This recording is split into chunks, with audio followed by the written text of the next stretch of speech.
Hey guys, welcome back to another video.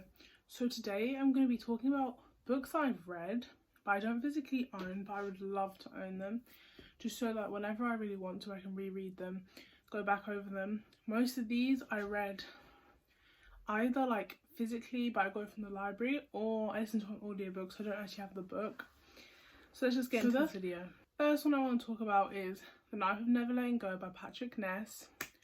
I've talked about it a few times on my channel, and I would love to have it and just go through it and kind of like analyze it more, because when I first read it I listened to it as an audiobook and I obviously didn't get the full experience of reading the book, and I think I would love it even more if I read it. I don't know if that's even physically possible, but I think I generally would. This book is basically about this boy who lives in this world where men think out loud, so like anything they're thinking you can hear, and there's no women. But then he meets this girl and he realizes that like women aren't bad, like he's been told, and there's this whole adventure they have to go on. So that's definitely like, it's up there. And also it was meant to be made into film in 2020. I don't know if that's going to happen anymore with everything that's going on, but I cannot wait till the film comes out. I'm gonna love it.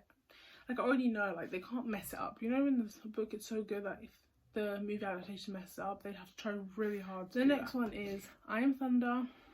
This is another book that I've talked about non-stop. This is honestly might be my all-time favourite book. I love it and I just want to read it again. Like this is the thing, when I like a book so much I kind of get nervous that like I don't like it as much as I remember. I like want to reread it continuously to make sure that I still like it as much as I did the first time, or as much as I think.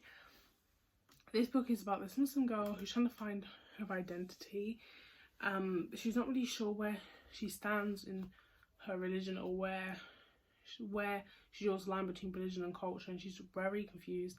Then she meets this guy and he kind of like helps her kind of, I guess, reevaluate what she's believed for so long about her faith, and it's really good. And it's honestly one of the only books I've ever really seen a really good Muslim representation before.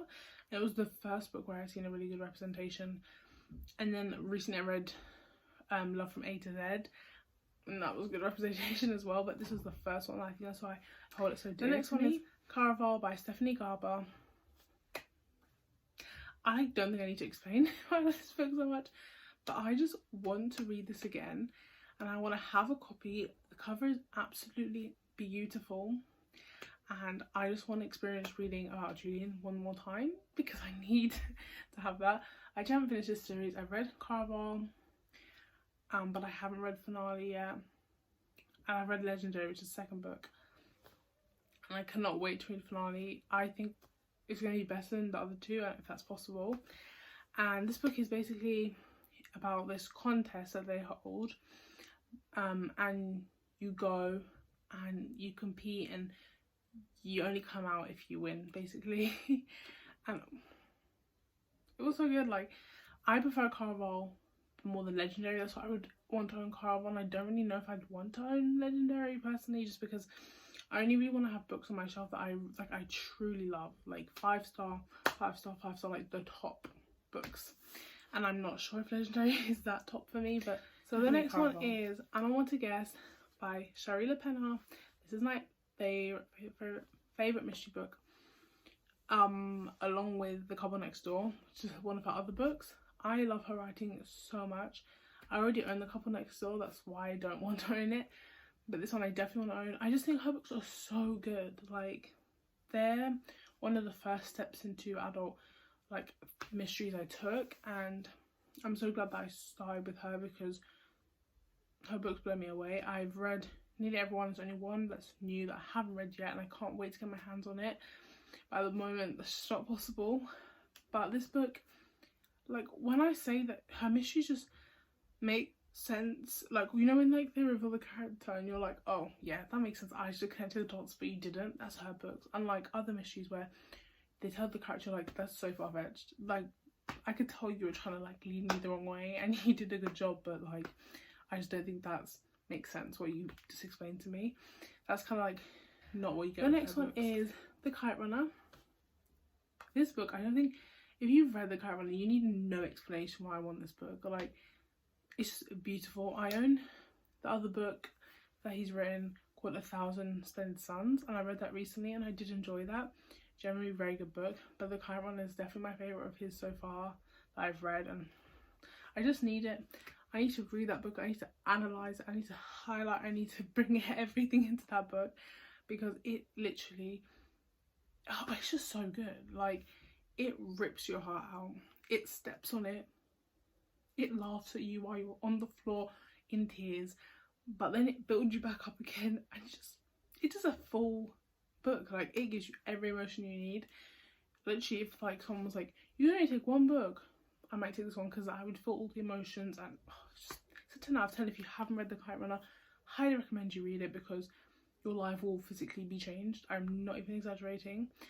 I think if you don't read this book, you just generally want your life to stay the same, and I don't think you should. Definitely. And the final one is Educated. This is the only non-fiction on here, and it's earned its place here because it's amazing. Like, if you haven't read Educated, basically about this girl who, growing up, her family did not believe in the education system and putting their children through that, so she did not get a normal education. And when she grew up, she decided that she wanted one. She and her father and wasn't happy, but she was like, well, I'm gonna go off and do what I want to do. She went off and she got an education. She went to top uni and she loved it. She said it made her realise how much education was, how important education was, and how many of us that have it so widely, and it's just our everyday thing. We take it so for granted, and it made me look so much differently. It made me look differently on the stuff I experienced and my experience with education, and I absolutely implore you to read this, even if you're not a non-fiction reader. Like, this is top game. This video came more me advertising the books I love than just telling you why I want to buy them, but definitely check any of these books out. If you have read them, comment down below what you thought. Give this video a thumbs up and remember to subscribe, and I'll see you next video. Bye!